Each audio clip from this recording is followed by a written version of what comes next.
Shane Beamer make waves at SEC Media Days, all that and more. Locked on Gamecock starts right now.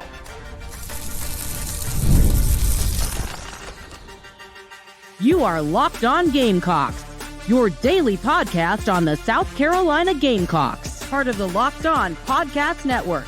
Your team every day. What's up, guys? I am Chris Marler, and welcome into Locked on Gamecocks. It's great to have you along. First and foremost, shout out to our everyday listeners. Thank you for making Locked on Gamecocks your first listen each and every day. Shout out to our everydayers. We are a free and available podcast wherever you get your podcasts, as well as on YouTube, part of the Locked On Podcast Network, your team every day. Today's episode is brought to you by our good friends at FanDuel, America's #1 sportsbook. Make sure you're following along at FanDuel all summer long. They have tons of daily boosts and bonuses each and every single day all summer. Visit FanDuel.com and add a big win to your summer bucket list. Today, let's jump into the show. Today, we are previewing SEC Media Days, and we are asking the question, will Shane Beamer make any waves? And that comes in a number of different ways that he could do that, right? But will Shane Beamer or anyone from South Carolina make any waves tomorrow? Now, tomorrow at 12:35 in Dallas, Texas, for the first time in Dallas, Texas, South Carolina will walk to the podium, and for 30 minutes, Shane Beamer will have the floor to say whatever he wants. He will have the floor to address any issues, create any narratives, address any narratives, and talk about this upcoming season. And I think there's a lot of questions that seem obvious I want to get into and talk about what he's going to discuss since it is a preview. And then also talk about the fact that, what are some of the things I want to hear from South Carolina and the people that the players they have going with them. Now, if you talk about the logistics of it, like I said, so it's actually, I believe, is actually Central Time. It says it starts, Greg Sankey starts at 10 o'clock. They usually start this thing at 11. I am not going. It's the first time in 6 years I'm not going. I got to decide between Media Days and a wedding in Tahoe. That was my girlfriend put that on the table. And if she's listening, I had a great time in Tahoe, guys. Had a great time. Definitely getting a ton of FOMO. Looking at everybody in Dallas for Media Days, and I'm definitely going to miss karaoke. I already told Josh Pate he better FaceTime me during karaoke, or we're going to be in a huge fight. So there's that. But anyway, we talk about going into Media Days and how could South Carolina make any waves, and do you want them to? Right? This comes in a number of different ways. Is it a thinly veiled shot fired at like a former division rival? Is it something where you have news you're going to break? Is it something you do on social media? That's something we've seen Beamer do a lot in the past, the social media thing, which I honestly love. I love to see it. Whether it's the thing from Taco Bell when he's reenacting the Spurrier thing with like the thumbs up and the tie. I thought that was hilarious. Nick Muse a part of that as well. I don't know. They recreate that with Luke Doty or Huntley or Debo Williams. I don't know. We'll see. Or is it something he does like, the TikTok he had a couple years ago when they were in Atlanta where he puts out the video of them like getting ready to leave to go to Media Days. I don't know. I will tell you this. I love that part of it. And I think if you're Shane Beamer, like you're probably not in a situation where you're going to fire off any of the thinly veiled shots I aforementioned, right? Like you're probably not going to be in a situation where you're saying anything negative coming off a 5-7 season. Now, I will say that I think that one of the things he's going to see, and I want to see how passionately he does defend this because it's going to get brought up, is whether or not he's in the hot seat. Like Shane Beamer going into year 4 here, we've already talked about on this podcast, like the national narrative of this program is not good. There's nobody really outside of Columbia that thinks they're really going to go into this season and have a winning record. I've seen 4-8 places. I see a ton of 5-7 predictions. Knowing you have that chip on your shoulder, seeing some of the video footage that's been leaked recently from South Carolina, and talking about the work that this program and this staff and this team has put in over the long off season. I say Shane Beamer's a passionate guy. I want to know what he's going to say going into some of these questions because outside of Clark Lee at Vanderbilt, which seems like a foregone conclusion, he'll probably be gone. Outside of Pittman in Arkansas, there's only one other guy that's really on the hot seat going into the season, and it's Shane Beamer. So, what's the sense of urgency like? Does he feel that pressure? Does he feel that does he even address it? Does he take that time to defend his job that he's done so far? Does he take the time to talk about the team that he currently has and the confidence he has? That's where I think he'll go with it. What does he say about the Oklahoma game and going back to his old stomping grounds and stuff like that? I want to see all that. I want to see all that. I'm a big fan of Beamer in this situation because for 30 minutes, and this is the kickoff, right? This is the kickoff. You want to make some sort of waves, and he's done a tremendous job of that in the past, right? I think whether it's social media or not, he's done a tremendous job in the past. You already know one coach who I think everyone assumes is going to make waves is Lane Kiffin. Lane Kiffin is somebody that's seen him up close and talk at these things for several years in a row. Doesn't have much to say. It's almost like when the lights are on him and the microphone's in front of him, it's when he gets quietest. That may sound stupid. Now, listen, those Twitter thumbs, they'll be thumbing. The tweets will be tweeting from Lane Kiffin. But when he has a chance to take shots at people or say something provocative or anything like that, newsworthy, we don't really see that as much from him. I don't know if that's even going to be something that motivates Shane Beamer, but I do want to know what he thinks about him being on the hot seat and how confident he is that by the end of this season, he's not going to be on it. Because I think that Beamer's a very passionate guy, and I think that he really wants to be in Columbia, South Carolina. And that's something that I think that a lot of times is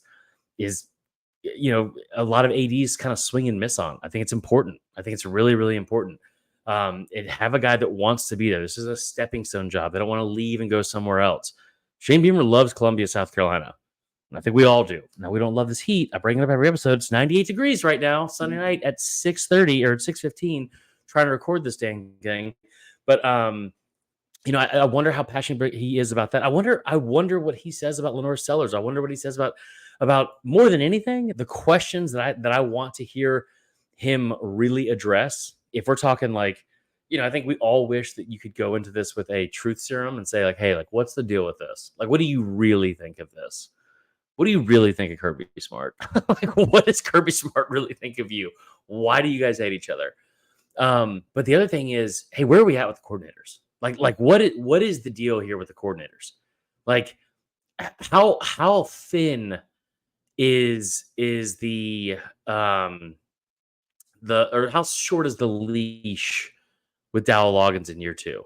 Right? Like what are we looking like on defense and going into year 4? We're like, we've had a ton of turnovers, lead the SEC in turnovers over the last 3 years, dead last in sacks and tackles for loss. Like, does that change? And then the other part of it is, hey, like, is this a situation where what do we not know that that going into this season is going to be a strength? Because every year there's something we all think we suffer from this whole confirmation bias. What we think we know, we read the Phil Steele magazines and listen to him tell us how accurate he's been for however long. But like, you go into this year, there's got to be something that he knows the rest of us don't, that we also want to know. And I think that is something is, where's the strength? Like, how confident is offensive line or defensive line? How much of the are you going to use with Lenore Sellers? Because a lot of times we see, especially at the beginning of a year, hey, we're a little bit limited. We don't want to get somebody, in over their head or try to, keep their head above water. Like, how much of the playbook can we go to with a first-year starting quarterback in the SEC? Because week 2, you're on the road to Lexington. Week 3, you get LSU coming to town. 1st of October, you get Ole Miss coming to Columbia. Like, how much can we really know, or how much of the playbook even does Lenore Sellers feel like we have a firm grasp on? And the other question is, hey, like, who is going to step up at receiver? This is something I'm very passionate about that I've brought up numerous times. At receiver, it just seems like there's always going to be some guy that steps up for this program. And I think it's Nick Harbor. We've talked a lot about that. We're going to talk a lot about more of it later. But like, who else is going to step up at that position? Who are some other guys that we don't really know? I think that those answers actually might not come from Shane Beamer.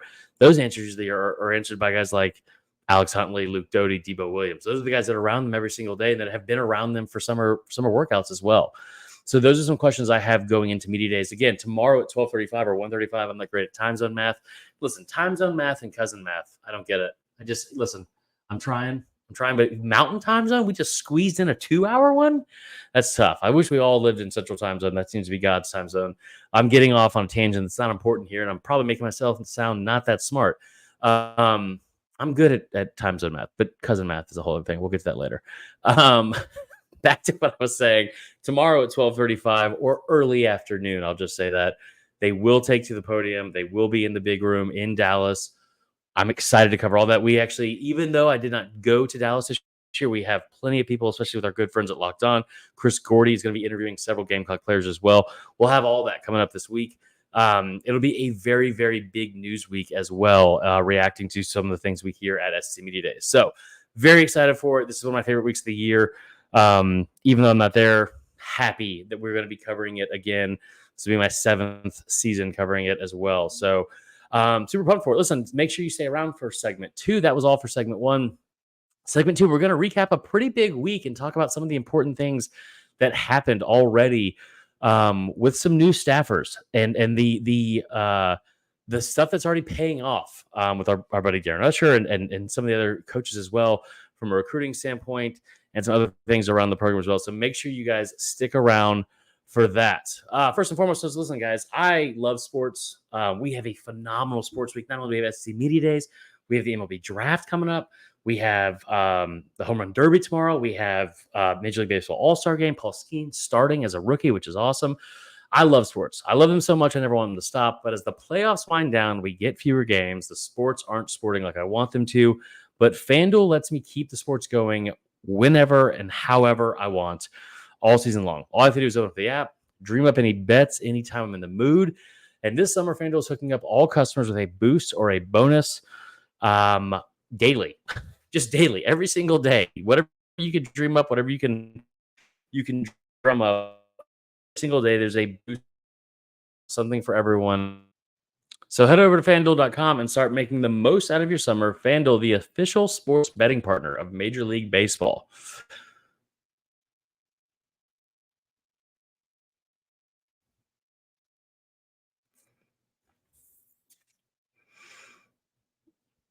All right, welcome back. We have a great segment 2 coming up here. We're going to talk about some comments made from DeCarrion Joyner about Lenore Sellers and him being a generational QB. We're going to talk about some recruiting updates that were pretty huge, as well as some other things around the Gamecocks. But listen, first and foremost, are you watching Fox Sports or ESPN all day on your TV, all day, every day? Do you have to turn down the volume 1,000 times a day because of all the yelling?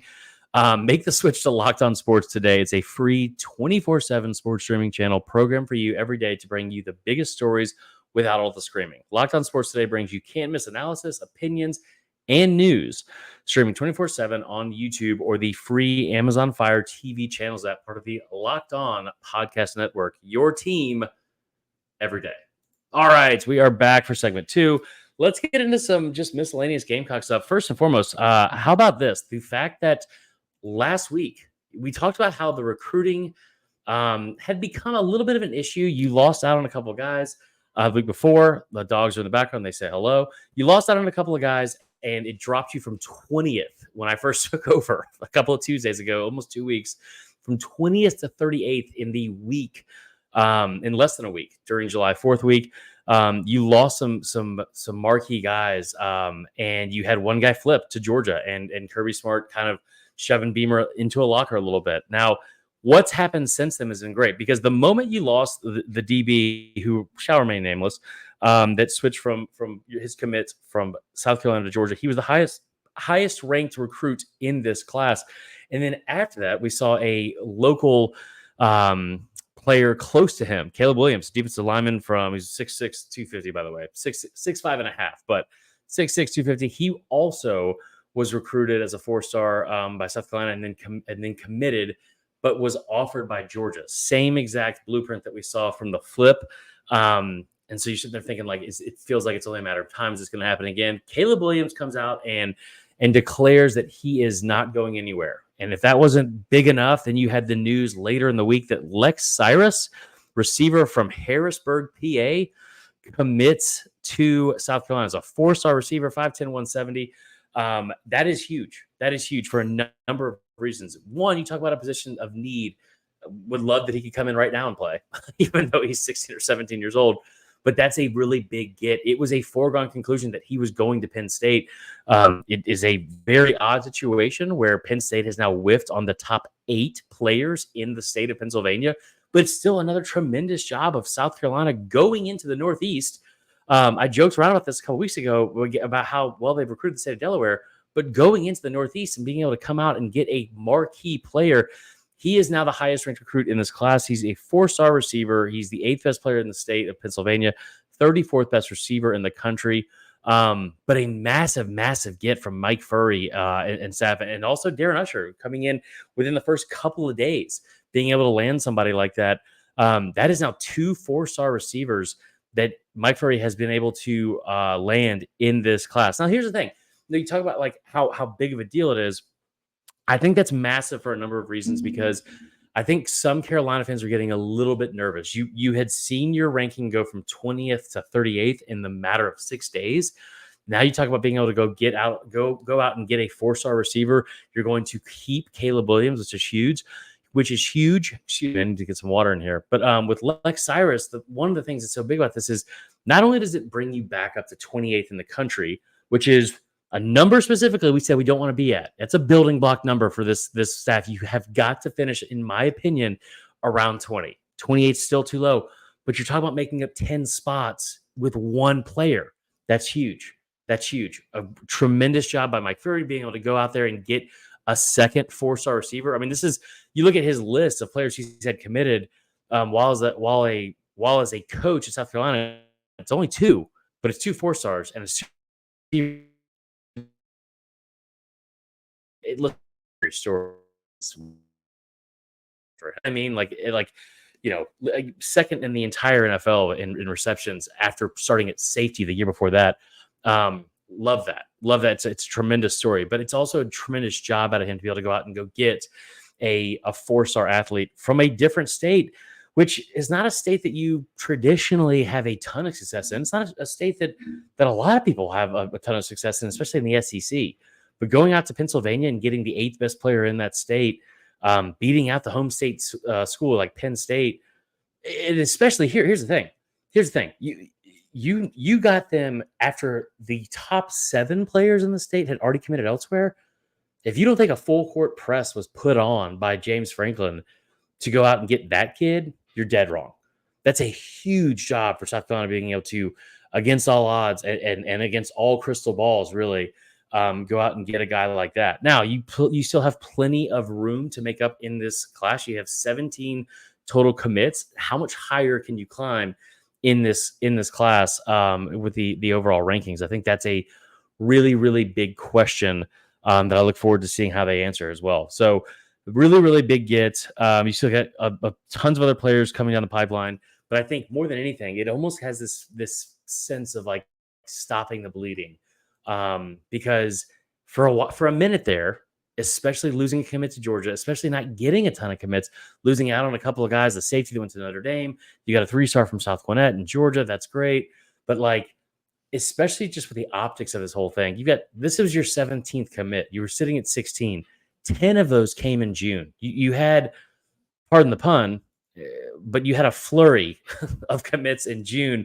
And then you had kind of nothing. So it's a massive deal to be able to get that momentum back and keep going for the South Carolina offensive staff. And I tell you what, in my opinion, I know signing day is not until December, and there's a lot of stuff that could happen between now and then. Like, you don't want to count your chickens for they hatch or whatever, or eggs for they hatch. I don't know how that phrase goes. I really wish I didn't say I didn't understand time zone math, because I do. It's just that was a tough moment for me. But anyway, I think that when you have this much time between now and signing day, there's a lot that could change no matter what.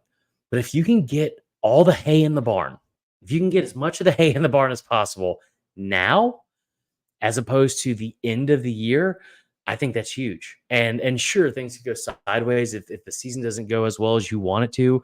But also, man, if you can get as many of these players done and inked up or wrapped up as possible before they put their name on the dotted line, I think that's huge, because that way you can focus on what's important during the season. And I think that having as few distractions as possible would be a welcome sight to any college coach, but obviously Shane Beamer in a very, very, very pivotal year 4 as well. What else do we have? So the other thing, just for miscellaneous Gamecock stuff, we're going to talk about briefly here. Thought it was really, really good. If you watched the ESPYs last Thursday, team of the year, Don Staley and the South Carolina women's basketball team after that 39-0 season. Pretty awesome. Pretty awesome to name team of the year. Could have been a team like Michigan. I just think it was so cool to see the fact that, respecting and acknowledging the most dominant program in all of college sports right now. Saban's gone. That has not been that dominant. Kirby, obviously, that's not as dominant. This is the premier and most dominant program, including UConn, in all of college sports. And I think it's pretty awesome to see them get that recognition. So that was that as well. All right, so that is all for segment 2. Coming up in segment 3, we are going to discuss what the is going on at Georgia and what needs to change down in Athens, because it's a lot of stuff. We won't have any Clemson slander. We'll have some Georgia slander as we close out our show. Coming up next on Locked On Gamecocks.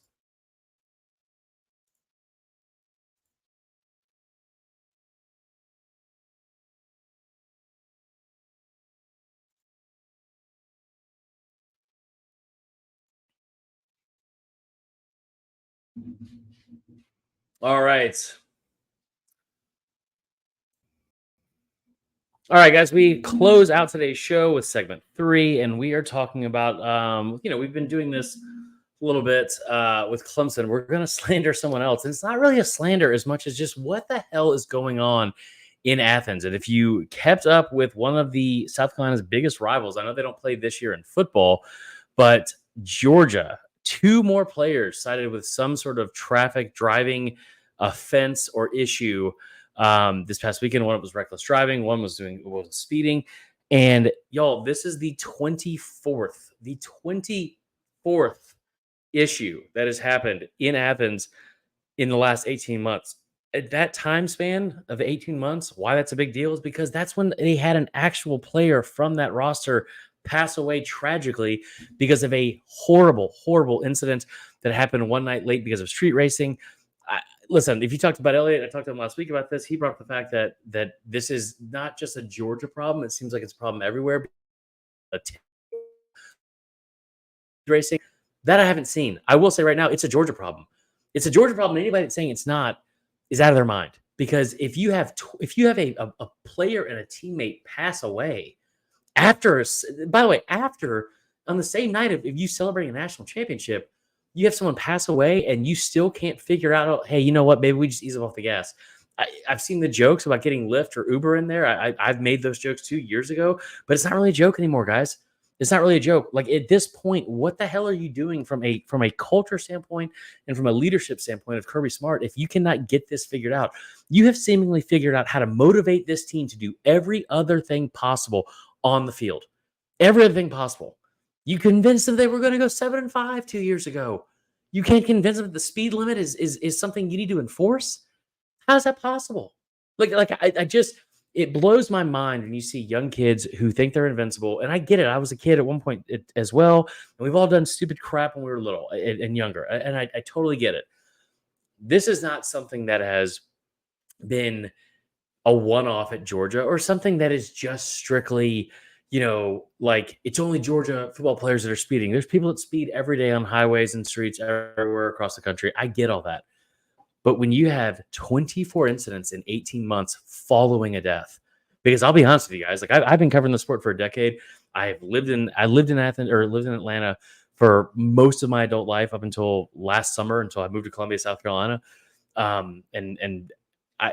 There were people around that program that told me all year 2021, this is a real issue. This is a real issue, and it's not being talked about. But this has become this off the field competition. Now, when I played college baseball, we had something similar, but it was with ping pong. We just had a ping pong ranking system where the top 16 players would play each other and we would see who the best ping pong player was. We weren't racing cars.